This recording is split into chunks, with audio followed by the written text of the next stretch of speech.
My fellow Americans, a moment we have all been waiting for. It is now my great privilege and high honor to be the first person to officially introduce the 46th President of the United States, Joseph R. Biden, Jr.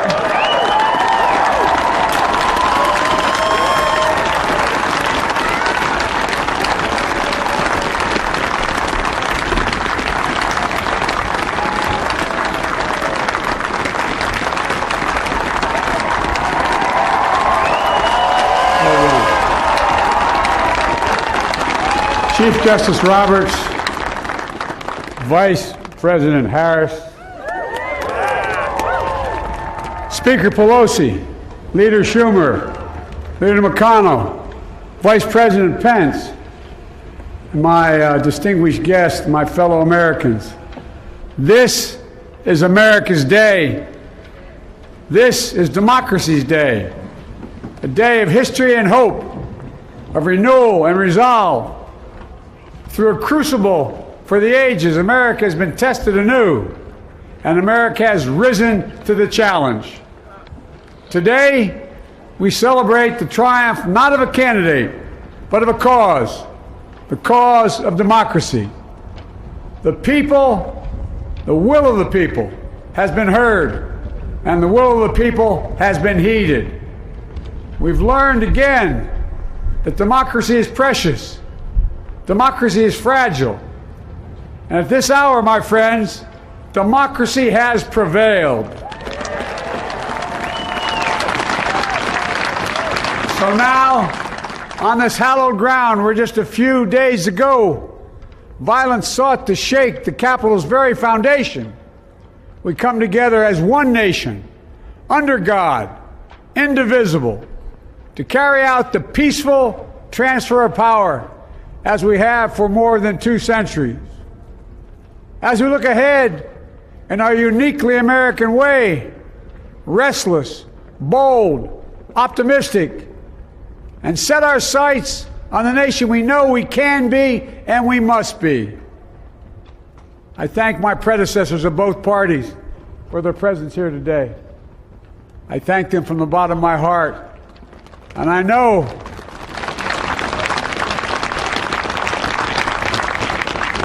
the resilience of our Constitution and the strength of our nation, as does President Carter, who I spoke with last night, who cannot be with us today, but whom we salute for his lifetime in service.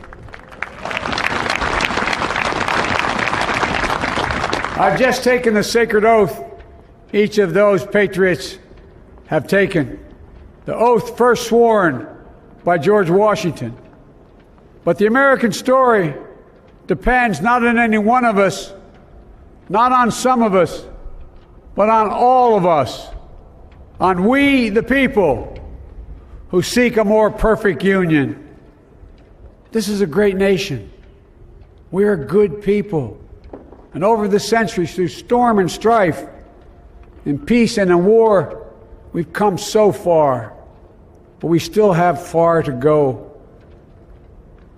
We'll press forward with speed and urgency, for we have much to do in this winter of peril and significant possibilities. Much to repair, much to restore, much to heal, much to build, and much to gain. Few people in our nation's history have been more challenged or found a time more challenging or difficult than the time we're in now. Once-in-a-century virus that silently stalks the country. It's taken as many lives in 1 year as America lost in all of World War II. Millions of jobs have been lost. Hundreds of thousands of businesses closed. A cry for racial justice, some 400 years in the making, moves us. The dream of justice for all will be deferred no longer. A cry for survival comes from the planet itself, a cry that can't be any more desperate or any more clear. And now, a rise of political extremism, white supremacy, domestic terrorism that we must confront and we will defeat. To overcome these challenges, to restore the soul and secure the future of America, requires so much more than words. It requires the most elusive of all things in a democracy: unity. Unity. In another January, on New Year's Day in 1863, Abraham Lincoln signed the Emancipation Proclamation. When he put pen to paper, the president said, and I quote, "If my name ever goes down into history, it'll be for this act, and my whole soul is in it." My whole soul is in it. Today, on this January day, my whole soul is in this, bringing America together, uniting our people, uniting our nation. And I ask every American to join me in this cause.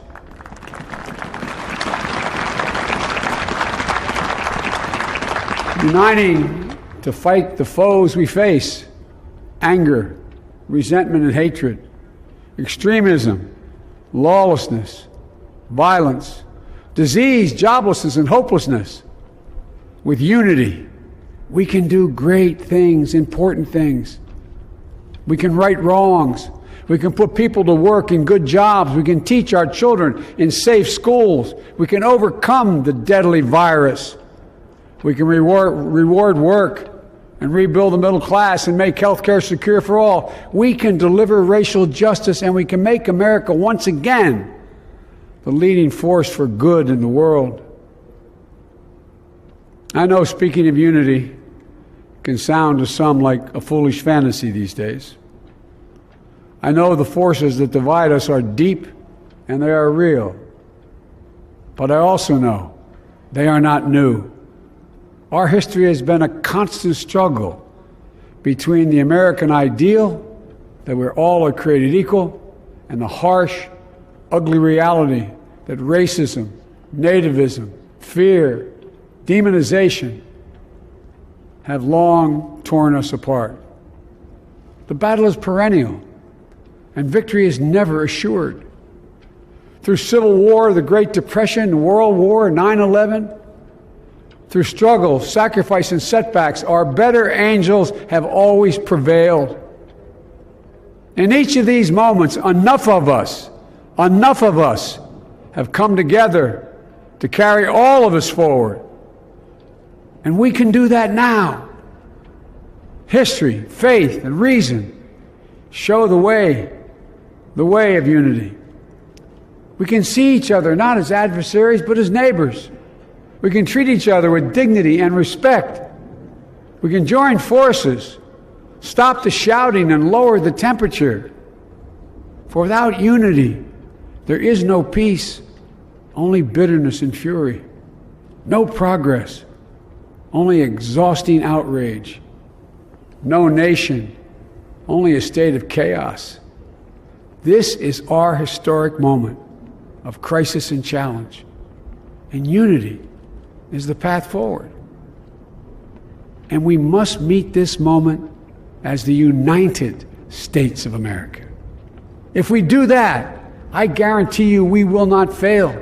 We have never, ever, ever, ever failed in America when we've acted together. And so today, at this time, in this place, let's start afresh, all of us. Let's begin to listen to one another again, hear one another, see one another, show respect to one another. Politics doesn't have to be a raging fire, destroying everything in its path. Every disagreement doesn't have to be a cause for total war. And we must reject the culture in which facts themselves are manipulated and even manufactured.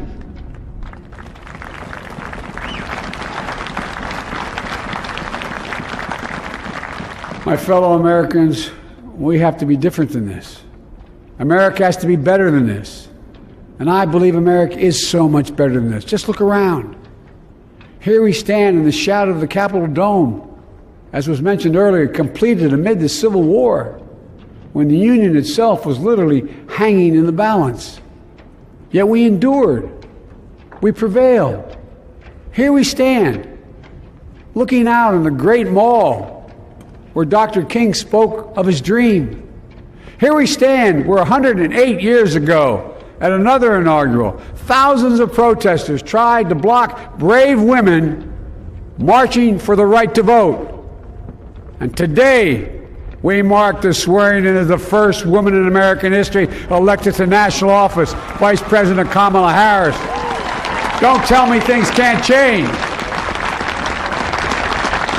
Here we stand across the Potomac from Arlington Cemetery, where heroes who gave the last full measure of devotion rest in eternal peace. And here we stand, just days after a riotous mob thought they could use violence to silence the will of the people, to stop the work of our democracy, to drive us from this sacred ground. It did not happen. It will never happen. Not today, not tomorrow, not ever. Not ever.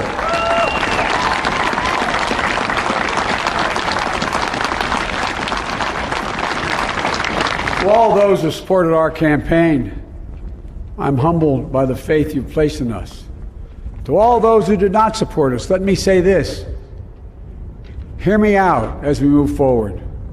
Take a measure of me and my heart. And if you still disagree, so be it. That's democracy. That's America. The right to dissent peaceably within the guardrails of our republic is perhaps this nation's greatest strength. Yet hear me clearly. Disagreement must not lead to disunion. And I pledge this to you. I will be a president for all Americans. All Americans. And I promise you, I will fight as hard for those who did not support me as for those who did.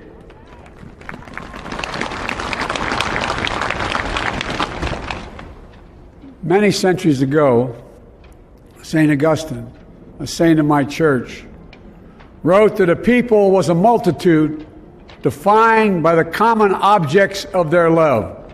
Defined by the common objects of their love. What are the common objects we as Americans love that define us as Americans? I think we know.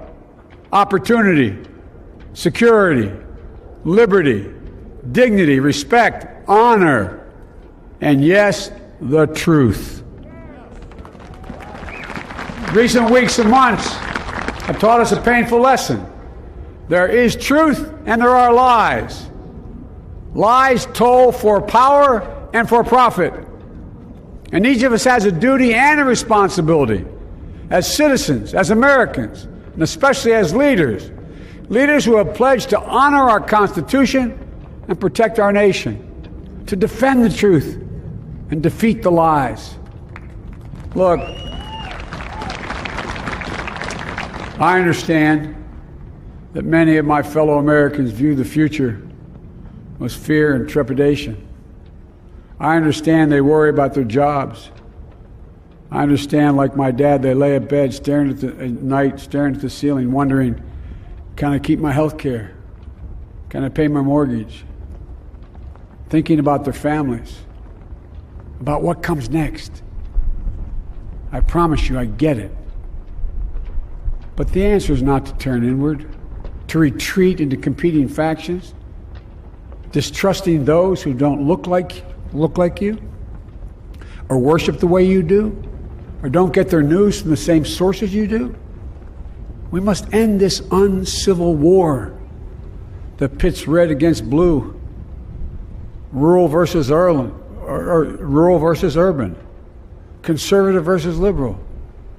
We can do this if we open our souls instead of hardening our hearts, if we show a little tolerance and humility, and if we're willing to stand in the other person's shoes, as my mom would say, just for a moment, stand in their shoes.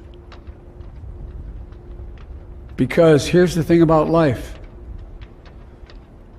There's no accounting for what fate will deal you. Some days, when you need a hand. There are other days when we're called to lend a hand. That's how it has to be. That's what we do for one another. And if we are this way, our country will be stronger, more prosperous, more ready for the future. And we can still disagree. My fellow Americans, in the work ahead of us, we're going to need each other. We need all our strength to persevere through this dark winter. We're entering what may be the toughest and deadliest period of the virus. We must set aside politics and finally face this pandemic as one nation. One nation. And I promise you this, as the Bible says, weeping may endure for a night, but joy cometh in the morning. We will get through this together. Together. Look, folks, all my colleagues I serve with in the House and the Senate up here, we all understand the world is watching all of us today. So here's my message to those beyond our borders. America has been tested, and we've come out stronger for it. We will repair our alliances and engage with the world once again, not to meet yesterday's challenges, but today's and tomorrow's challenges. And we'll lead not merely by the example of our power, but by the power of our example.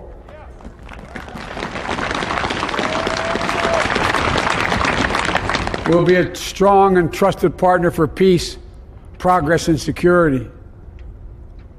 Look, you all know we've been through so much in this nation. And my first act as president, I'd like to ask you to join me in a moment of silent prayer. Remember all those who we lost in this past year to the pandemic. Those 400,000 fellow Americans, moms, dads, husbands, wives, sons, daughters, friends, neighbors, and co-workers. We'll honor them by becoming the people and the nation we know we can and should be. So I ask you, let's say a silent prayer for those who've lost their lives and those left behind, and for our country.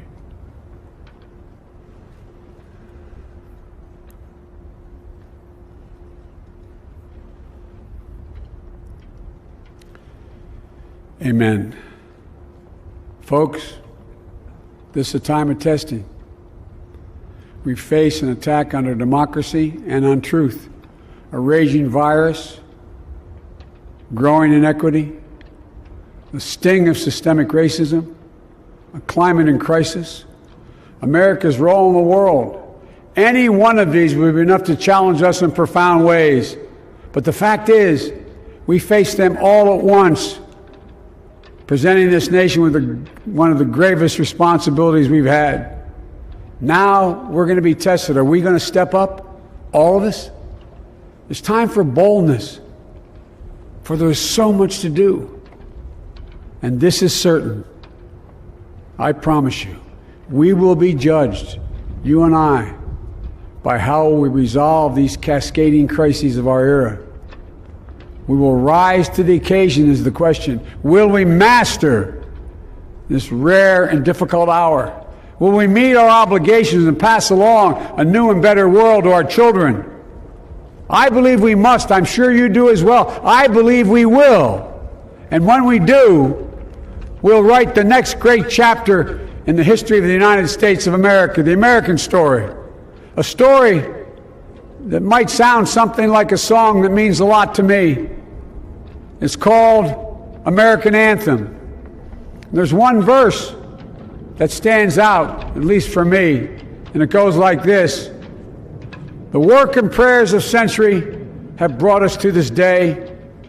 What shall be our legacy? What will our children say? Let me know in my heart when my days are through. America, America, I gave my best to you. Let's us add our own work and prayers to the unfolding story of our great nation. If we do this, then when our days are through, our children and our children's children will say of us, they gave their best, they did their duty, they healed a broken land. My fellow Americans, I close the day where I began, with the sacred oath. Before God and all of you, I give you my word. I will always level with you. I will defend the Constitution. I'll defend our democracy. I'll defend America. And I'll give all of you, keep everything I do in your service, thinking not of power, but of possibilities, not of personal interest, but the public good. And together we shall write an American story of hope, not fear, of unity, not division, of light, not darkness, a story of decency and dignity, love and healing, greatness and goodness. May this be the story that guides us, the story that inspires us, and the story that tells ages yet to come that we answered the call of history. We met the moment. Democracy and hope, truth and justice did not die on our watch but thrived. That America secured liberty at home and stood once again as a beacon to the world. That is what we owe our forebears, one another, and generation to follow. So, with purpose and resolve, we turn to those tasks of our time, sustained by faith, driven by conviction, and devoted to one another and the country we love with all our hearts. May God bless America, and may God protect our troops. Thank you, America.